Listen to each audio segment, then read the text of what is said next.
Trump ने सत्ता में वापसी करते ही इमिग्रेशन के नियमों को और सख्त कर दिया है और अवैध प्रवासियों को उनके होम कंट्री भेजना भी शुरू कर दिया है। ट्रंप ने अपने पहले महीने में करीब 37,660 लोगों को डिपोर्ट किया। लेकिन क्या आपको पता है कि बाइडेन के मुकाबले ट्रंप का ये जो डिपोर्टेशन नंबर है वो काफी ज्यादा स्लो है।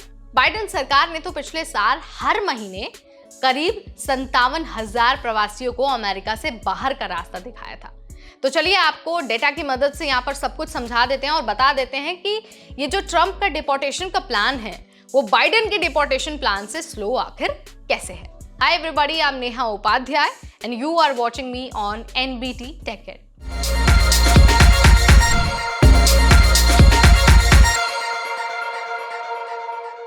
तो देखिए, अगर हम ट्रंप सरकार की बात करते हैं तो जनवरी 2025 यानी कि जो पहला महीना है उनके सरकार का, उसमें डिपोर्ट हुए लोगों की संख्या रही 37,660। यानी कि अगर हम हर दिन का भी एक एवरेज निकालते हैं तो करीब 700 लोगों की गिरफ्तारियां हुई हैं। इसके अलावा जो अगर आईसी डिटेंशन सेंटर में लोगों की बात हो तो 41,100 लोग वहां पर अभी मौजूद हैं जिन लोगों को डिटेन किया गया है। इसके साथ ही अगर हम बाइडेन सरकार की तुलना करते हैं तो 2023 में हर महीने करीब 57,000 लोगों को डिपोर्ट किया गया था और हर दिन अगर अरेस्ट होने वाले लोगों का हम एक एवरेज बताएं तो हर दिन 350 लोगों को अरेस्ट किया गया था।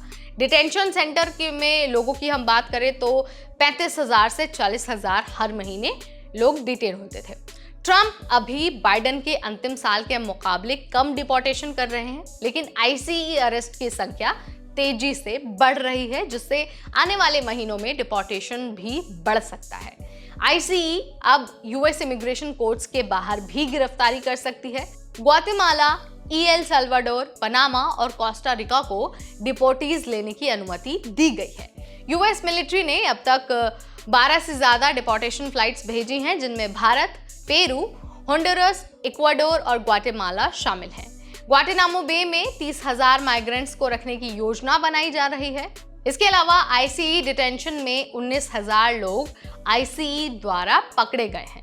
22,000 लोगों को यूएस बॉर्डर पेट्रोल ने गिरफ्तार किया है। आईसीई द्वारा बिना क्रिमिनल रिकॉर्ड के लोगों की जो गिरफ्तारी हुई है उसकी संख्या 2,800 के करीब रही है। जनवरी में यह संख्या करीब 860 थी। अब सवाल यह है कि क्या ट्रंप इस बार अपने मिशन में कामयाब होंगे? तो देखिए, आईसीई डिटेंशन सेंटर लगभग फुल है। कैपेसिटी उसकी 41,500 की है, लेकिन अभी उसमें 41,000 से ज्यादा लोग हैं।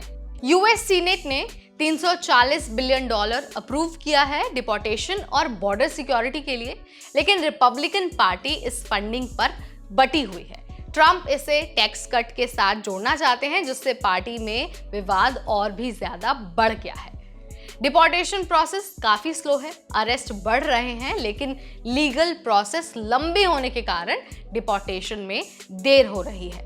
अगर डिटेंशन सेंटर्स फुल हो गए तो आईसीई को डिपोर्टेशन भी तेज करने पड़ेंगे, क्योंकि कैपेसिटी से ज्यादा लोगों को डिटेंशन सेंटर में नहीं रखा जा सकता है। इसके साथ ही आपको ये भी बता देते हैं कि डिपोर्टेशन के खिलाफ अपोजिशन भी एक हो गया है और काफी जगहों पर प्रोटेस्ट भी हो रहा है। ह्यूमन राइट्स ग्रुप्स ने ग्वाटेनामो बे में माइग्रेंट्स को रखने के फैसले का विरोध किया है।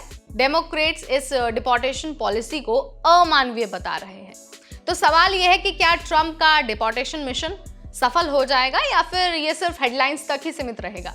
आपका जो विचार है, आप जो कुछ मानते हैं, जो भी आपके दिमाग में है, आप हमें कमेंट के जरिए जरूर बताइए। इस वीडियो में फिलहाल इतना ही। अगली बार फिर आएंगे, तब तक मुझे यानी नेहा को दीजिए इजाजत।